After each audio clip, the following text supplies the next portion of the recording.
धनसिरि महकुमानि पानजानाव सानसेनि हाबाफारिजों धनसिरि जिल्ला बर' हारिमु आफादनि खुंगा सेथि थान्दै मेला जोबनानै थांबाय।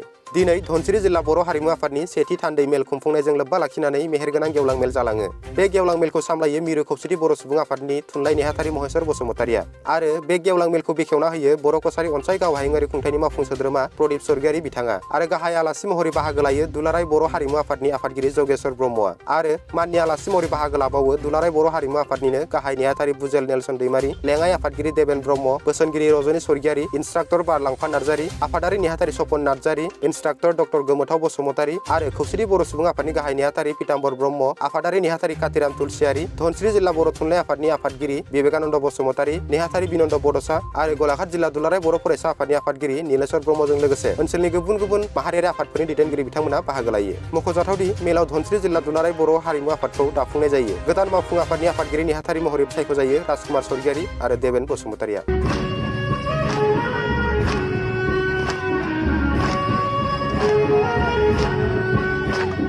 देनाया हारिमुनि मोनसे एंगारनो हायै बिथिं।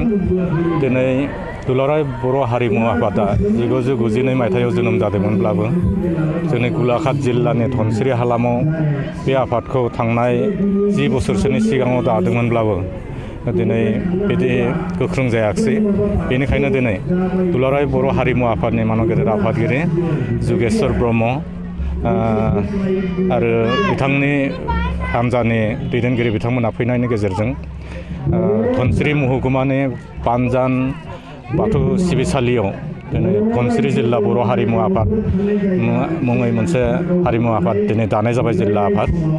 बे जिल्ला आफादाव आं बेखेवगिरि बे हाबाफारियाव बेखेवगिरि महरै बिबुंथि लाखिनो मोननानै बेखेवनो मोननानै जोबोरै गोजोननाय मोन्दों।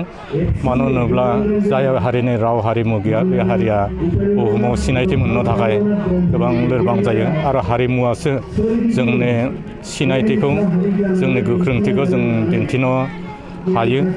दिनै बे हारिमु आफादखौ दानानै आं मिजिंथियो जे जोंनि मोसानाय मुसुरनाय मेथाइ खननायखौ जोंना मोनफ्रोमबो बर' माहारिनि हाबाफारियानो जा बिनि जथुम्माफोरावनो जा आरो गुबुन गुबुन हारि माहारिनि बेफोराव नांगौ जायो।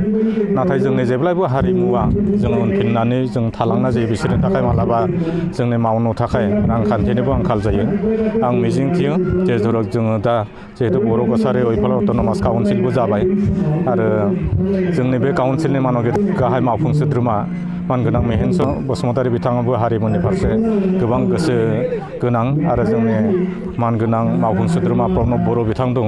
बिथांमोनजों जों उननि समफोराव रायलायनायनि गेजेरजों जाहाथे धनसिरि बादि जिल्लायावबो बे ओनसोलावबो हारिमुखौ मारै जौगाहोनो हायो जों बेखौ काउन्सिलनिफ्राय नाजानाय जागोन आरो आं दिनै बे हाबाफारिखौ बेयाव मावफुंनो हानानै बे हाबाफारिया बा हारिमुवा उननि समफोराव मोजाङै जे जोंनि आपार आसामनि बे गलाघाट बा धनसिरि बादि जायगायावबो जोङो बर' हारिमुखौ बर' हारिखौ फोथांना लाखिनाय बेलायाव जौगाहोनाय बेलायाव बेयो मोजां बिहोमा होगोन होननानै आं मिजिंथियो।